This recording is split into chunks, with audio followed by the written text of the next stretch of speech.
आज पनि नेपालमा सुन-चाँदीको भावमा उल्लेखनीय रूपमा परिवर्तन देखिएको छ।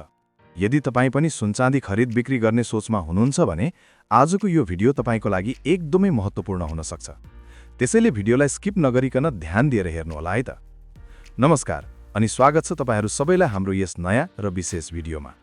यो भिडियोमा चाहिँ हामी आज नेपालको ताजा सुन-चाँदीको भाव कति छ, हिजोको तुलनामा आज कति मूल्य वृद्धि भयो र भोलि सुन-चाँदीको भाव बढ्ला कि घट्ला भनेर विश्लेषण गर्नुको साथै यो हप्ताभरि सुन-चाँदीको भावमा भएको उतार-चढाव कस्तो रह्यो त भनेर पनि चर्चा गर्नेछौँ।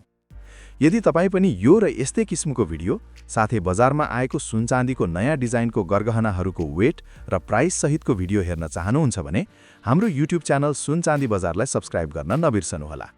आज मिति 2082 साल 12 को महिना 13 गते नेपालमा छापावाल सुनको मूल्य प्रति तोला 2,81,000 रुपियाँ रहेको छ भने चाँदीको मूल्य प्रति तोला 4,670 रुपियाँमा कारोबार भइरहेको छ। हिजो छापावाल सुनको भाव प्रति तोला 2,85,600 रुपियाँ थियो, आज त्यो घटेर 2,81,000 रुपियाँ पुगेको छ। यसरी हेर्दा आज सुन प्रति तोला 4,600 रुपियाँले घटेको छ। त्यसैगरी चाँदी हिजो 4,820 रुपियाँमा कारोबार भइरहेको थियो भने आज 4,670 रुपियाँमा कारोबार भइरहेको छ। यस अनुसार आज चाँदीको मूल्य हिजोको तुलनामा प्रति तोला 150 रुपियाँले घटेको छ। अब साप्ताहिक विश्लेषणतर्फ जाउँ। हप्ता दिनभरि सुन र चाँदीको भावमा कति वृद्धि वा घटी भएको रहेछ त विस्तृत रूपमा हेरौँ।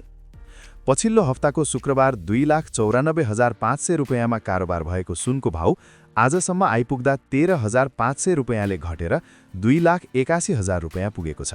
त्यसैगरी पछिल्लो हप्ताको सोमबार 4,895 रुपियाँमा कारोबार भएको चाँदीको भाव आजसम्म आइपुग्दा 225 रुपियाँले घटेर 4,670 मा कारोबार भएको छ। यसरी हेर्दा हप्ताभरि नै सुन चाँदीको भावमा निरन्तर रूपमा घटिरहेको देखिन्छ। अन्तर्राष्ट्रिय बजारमा पनि अहिले सुन घट्दो क्रममा देखिएको छ। अहिले भइरहेको अन्तर्राष्ट्रिय द्वन्द्व तथा विभिन्न नीतिहरूले सुन चाँदीको भाव घटाउन थप मद्दत गर्छ र डलरको अवस्थाले पनि बजारमा प्रभाव पारेको देखिन्छ। पछिल्ला केही दिनदेखि बजार लगातार घट्दो ट्रेन्डमा छ, तर अन्तर्राष्ट्रिय बजारलाई हेर्दाखेरि आजको तुलनामा भोलि सुन चाँदीको भावमा केही मात्रामा वृद्धि हुने देखिन्छ, तसर्थ नेपालमा नै केही मात्रामा भाव बढ्ने देखिन्छ।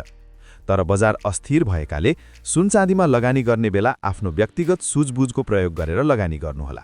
तपाईको विचारमा के लाग्छ, भोलि सुन चाँदीको भाव बढ्छ कि घट्छ? कमेन्टमा आफ्नो अनुमान लेख्न नबिर्सनुहोला र दैनिक सुन चाँदीको रेटमा अपडेट रहनका लागि हाम्रो युट्युब च्यानल सुन चाँदी बजारलाई सब्स्क्राइब गर्न नबिर्सनुहोला।